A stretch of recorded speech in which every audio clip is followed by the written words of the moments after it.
Good afternoon and welcome to Liveline.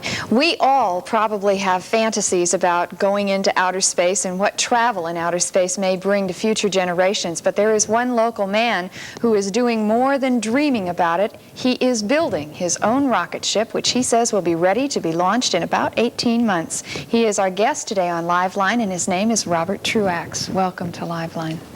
This is no big deal. You hang around with Johnny Carson now and do all this national TV stuff, and you're so relaxed about all of this coverage and hoo-ha, aren't you? Well, at this point, you know, with all this publicity and 25 cents, I can get a cup of coffee. Some places. There you go. I think it's important, first off, to make sure that people understand that you come to this project with a great deal of experience and background. Could you kind of quickly bring us up to date on what your experience is? I have some difficulty doing anything quickly when it comes to talking. Oh, okay. But if you can shut me off at the right Oh, well, they'll just go to black. They just leave town here, shut down the cameras. I made my first engineering measurement on a rocket in 1937.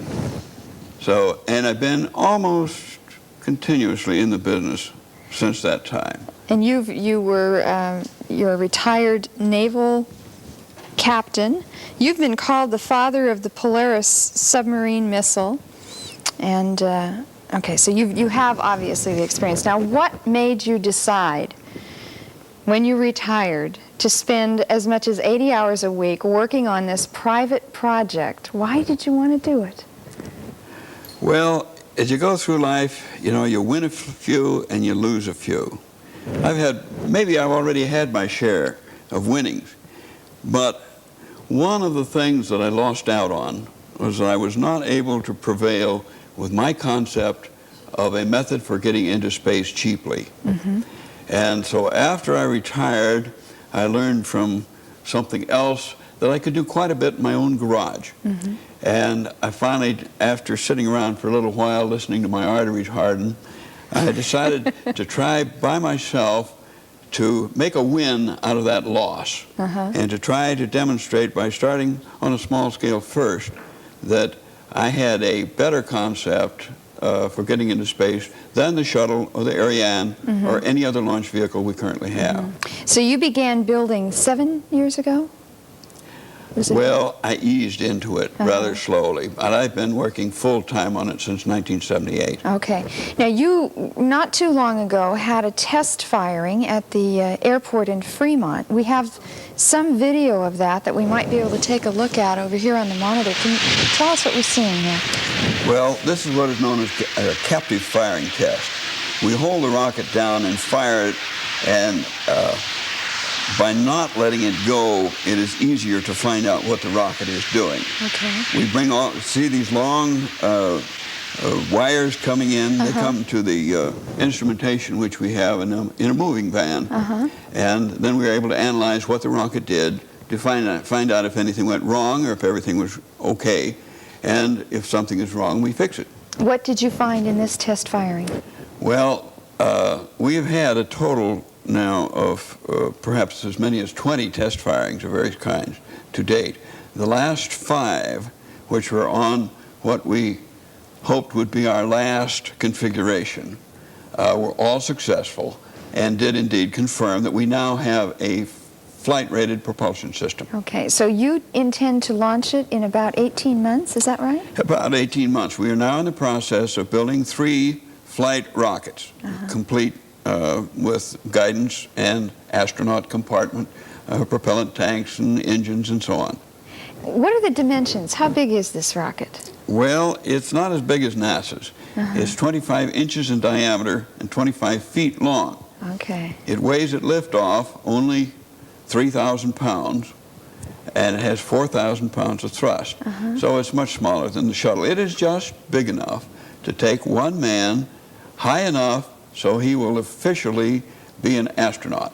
In other words, he has to get up to 100 kilometers, or about 63 miles, in order to be internationally recognized as an astronaut. And we think we're going to do that. Terrific. What does NASA think of all this?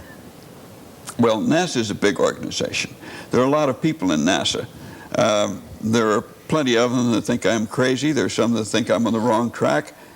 And there are some of them, they don't dare admit it, but who think I'm on the right track. You have mentioned, you have been quoted in making a differentiation between a man of vision and a visionary man. Can you give me that contrast? Well, the difference between a visionary and a man of vision. A visionary is obviously some low-life type. He is the man of vision, perhaps, whose ideas don't come to pass. If his ideas do come to pass that he expounds, then he's a man of vision. Obviously, he was right. So we're going to find out where you fall, and I think I know. We're going to be back in just a moment, and we are going to meet the man who has been chosen as the astronaut who will go into space on your spaceship, your rocket. I was calling it a spaceship, it's a rocket. Don't go away.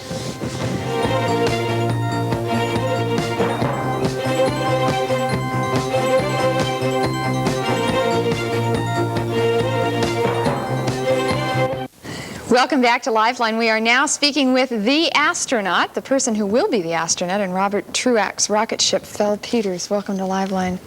Bob Bronstein had a question. He wondered if it was a good idea to be the first astronaut with a name like Fel. I don't know. I think it's kind of catchy. Just as long as I fall and land properly. Yeah. How far into space are you going? Where's the cutoff between? Well, we plan on going around, well, we have to go at least 100 kilometers. So we're going up around 63 miles. The rocket may go up to around 69 miles, so it's high enough. And how long will you be up there? About 15 minutes total flight time. We're talking 25 inches. I mean, are we going to use... Well, it's actually less up in here, but yeah, the capsule does come to right here and go all the way around, and I have enough room to wiggle my toes and my fingers, and that's about it. And I move my head a little bit. We're not talking first-class room space here. No, it's not even coach, it's cargo. How long have you known that you were going to do this, and how long ago did you make this decision? I made the decision in 1983. That's basically when I had enough money to bribe Bob to give me the position, which was $40,000. And since then, I've been working 2.5 years on the project. That's great. And we're working it out. Now, I understand that you're a fellow who doesn't want to do any hang gliding because you think that's too dangerous. I don't understand. I don't remember saying that. Oh, really? Oh, well, we've got Misquote. it. We've got it in here. I know, but you can't believe everything you read. No, what I do is skydiving, basically. Do you? Has a backup procedure on the rocket project. Oh, I see. So. Okay. Can we come out and be there when you take off? You sure can be there. Let's do that. I hope I'm there, too. You will be. You will be, and we'll be there, too. Thank you so much. Okay. Stay with us. We're going to be right back with more news from Bob Bronstein.